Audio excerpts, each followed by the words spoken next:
हज के मुतालिक किबला रुख होकर एहराम बांधने पर नबी करीम सल्लल्लाहु अलैहि वसल्लम का क्या फरमान है, इस हदीस से जानते हैं।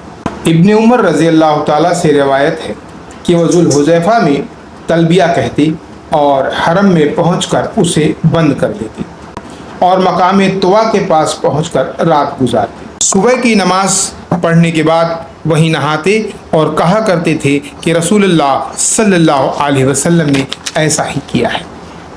हज़रत इब्ने उमर रज़ी अल्लाह ताला हरम की ज़मीन पर पहुंचकर तलबिया बंद कर देते और तवाफ़ और सई में लग जाते। फिर जब बैतुल्लाह के तवाफ़ और सफ़ा और मरवा की सई से फारिग हो जाती तो तलबिया शुरू कर देते, जैसे कि इब्ने खुज़ैमा की रिवायत में भी सराहत है। मुहरिम जब वादी में उतरें तो लब्बैक कहें। इस पर नबी करीम सल्लल्लाहु अलैहि वसल्लम का क्या फरमान है, आइए इस हदीस से जानते हैं। इब्ने अब्बास रज़ी अल्लाह ताला अन्हु से रिवायत है, उन्होंने कहा कि नबी करीम सल्लल्लाहु अलैहि वसल्लम ने फरमाया, गोया मैं इस वक्त मूसा अलैहिस्सलाम को देख रहा हूँ कि वो लब्बैक कहते हुए नशीब यानी वादी में उतर रही। मालूम हुआ कि नशीब और फराज में उतरते और चढ़ते वक्त लब्बैक कहना पैगंबरों की सुन्नत है। जिस आदमी ने एहराम रसूलुल्लाह सल्लल्लाहु अलैहि वसल्लम की तरह बांधा, उस पर नबी करीम सल्लल्लाहु अलैहि वसल्लम का क्या फरमान है, आइए इस हदीस से जानते हैं। अबू मूसा रज़ी अल्लाह ताला अन्हु से रिवायत है, उन्होंने फरमाया कि मुझे नबी करीम सल्लल्लाहु अलैहि वसल्लम ने मेरी कौम की तरफ यमन भेजा, तो मैं वहाँ से ऐसे वक्त वापस आया जब आप बतहा में थे। आपने मुझसे पूछा, तुमने कौन सा एहराम बांधा है? मैंने अर्ज़ किया कि या नबी करीम सल्लल्लाहु अलैहि वसल्लम, आप जैसा एहराम बांधा है।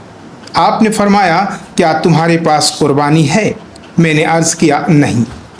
फिर मैंने आपके हुक्म के मुताबिक बैतुल्लाह का तवाफ़ किया और सफ़ा और मरवा की सई की।